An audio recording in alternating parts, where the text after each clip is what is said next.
Shalom Bapak Ibu Jemaat GKP Halim Perdana Kusuma. Puji dan syukur karena hari ini kami menjelaskan secara teknis pekerjaan renovasi sekolah minggu yang gedung bawah dan yang gedung atas. Untuk itu Bapak Ibu, saya akan menjelaskan apa saja yang akan kami kerjakan, sehingga Bapak Ibu mungkin tidak bertanya-tanya kok sekolah minggu bagus-bagus dibongkar, karena maksud dan tujuan kami untuk membelah atau membagi ruangan supaya ruangan-ruangan itu terpenuhi semua, termasuk kantor komisi Bapak, komisi perempuan sama komisi pemuda nanti akan berkantor di sekolah minggu yang bagian atas. Kami akan buatkan itu. Nah, untuk itu mari kita sama-sama Bapak Ibu untuk melihat apa saja yang sudah kami kerjakan dan akan dilaksanakan nanti. Ini gedung yang tadinya tidak ada kolom atau tiang, sekarang kami pasang tiang.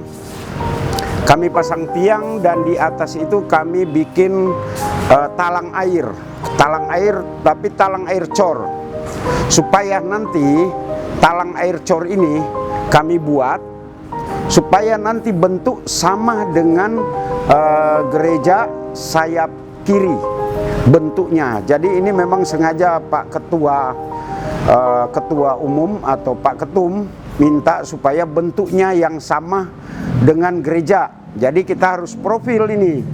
Nah, ini sekarang kami sudah bikin kolom, tunggu masa pengeringan. Nah, jadi kami kerjakan lain dan kita masuk ke dalam ini. Ini kusen-kusen ini tadinya kami hanya renovasi supaya anggaran itu tidak besar. Kami sudah bongkar dan kami ganti, rencananya kami mau ganti dengan aluminium. Tapi kalau kami pakai aluminium, ini biaya terbesar. Jadi saya bersama-sama panitia ya udah inisiatif aja, kami hanya memakai kayu yang ada lagi kita coba pakai. Tapi begitu kami buka, kami bongkar itu kayu-kayu sudah banyak yang rusak. Sehingga yang bisa dipakai kemungkinan hanya 20%, 15-20%. Selain kusen, terus lantai keramik itu akan kami ganti dengan ukuran granit 60x60. Nah, berikut juga plafon. Ini kami akan ganti semua plafon Bapak Ibu. Kami akan ganti dengan plafon gypsum.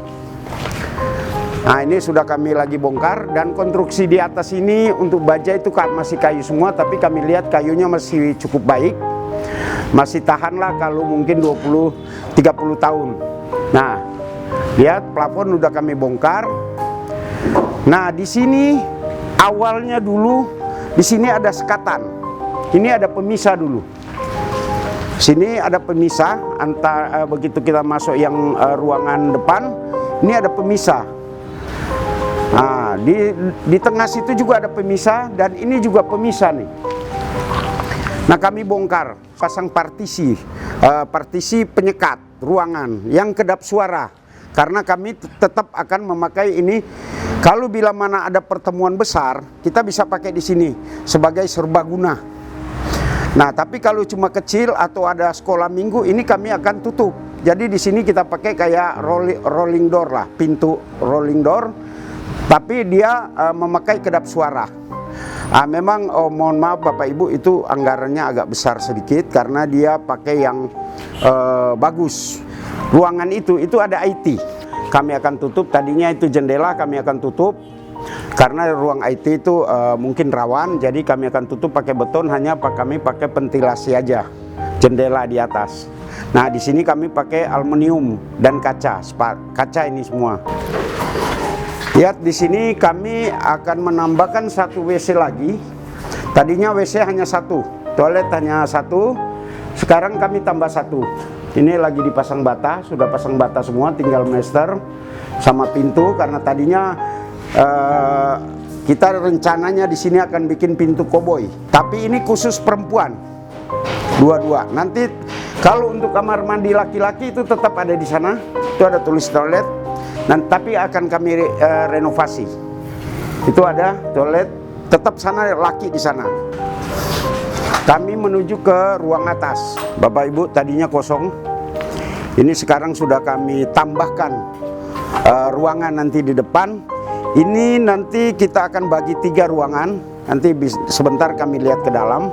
Ini kami akan bikin ruang khusus kantor komisi.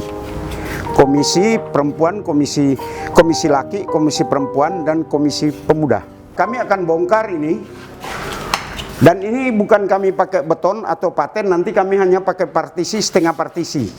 Jadi tidak semua, jadi kalau kita pasang AC nanti, mungkin cuma satu buah AC dengan 2 PK, itu cukup untuk mendinginkan satu ruangan ini. Dan 3 kantor. Jadi ini tangga akan membuka 2 sayap. Nanti satu ke sini, di tengah situ bordes. Nanti dia naik ke sini dan ada yang naik ke sana. Ya kan? Bapak lihat nih sekarang landai juga tangganya sudah kami buat walaupun belum pasang keramik. Nah, di sini ini bordes. Jadi rata sini. Baru nanti kita menuju ke kanan. Ke kanan nih akan kita bikin lagi seperti ini, tangga ini ke sana. Bordes.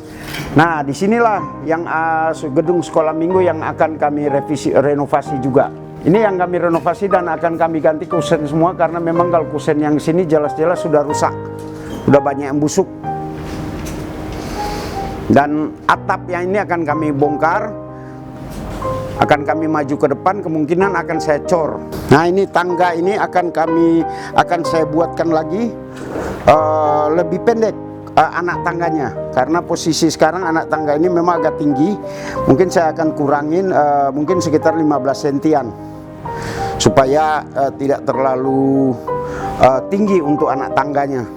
Dan ini sudah saya lakukan, sudah saya bikin nih, ada beberapa nih sudah saya buatkan ini anak tangganya. Yang tadinya di sini hanya 4 anak tangga, ini sudah saya bikin 6. Nah, itu nanti saya akan uruk sekitar 20 cm dan itu akan buang ke sana, airnya akan buang keluar. Memang ini biaya yang kami butuhkan ini cukup besar. Untuk renovasi 1 dan 2 gedung ini, gedung A dan B, belakang sama depan, itu membutuhkan biaya kurang lebih 800 juta lebih. Ada 2 yang rencana kami akan renovasi. Kalau untuk kantor pelayanan kita itu membutuhkan sampai 900. Jadi kalau total itu 9 tambah 8 itu 1,7 M yang dibutuhkan kita. Jadi kalau tidak ada uluran tangan dari ibu dan bapak jemaat GKP Olim Perdana Kusuma, tidak mungkin kami bisa laksanakan atau bisa selesai. Tapi kami dari panitia berharap kalau bisa mendapatkan atau dapat dari jemaat ataupun mungkin donatur-donatur lainnya, mudah-mudahan Desember ini akan selesai. Karena kami juga akan membuatkan ruang pastori untuk pendeta tinggal di belakang gereja pas. Itu akan kami buat, sudah ada gedungnya, hanya kita buatkan kamar mandi sama ruang-ruang kita tata kembali, karena ruang sekarang itu memang los, tidak ada tidak ada kamar mandi. Nah, itu akan kami belah 2. Itu menurut perintah dari ketum, karena kemungkinan itu tempat istirahat dari pendeta-pendeta TUG. Jadi kami sangat mengharapkan untuk bantuan dari Bapak Ibu jemaat GKP Halim Perdana Kusuma, karena tanpa ada jemaat tentunya gereja ini tidak akan berdiri dan tidak akan jadi. Jadi kami sungguh-sungguh mengharapkan bantuan sekali, karena biaya yang kami butuhkan ini cukup banyak. Tapi kalau mungkin kita sama-sama pikul bersama, mudah-mudahan gereja ini akan jadi Desember nanti. Terima kasih Bapak Ibu jemaat yang kasih dalam Tuhan Yesus Kristus. Kita bersama-sama berdoa supaya kita diberikan kesehatan, keselamatan atas berkat dan karunia oleh Tuhan Yang Maha Kuasa. Amin.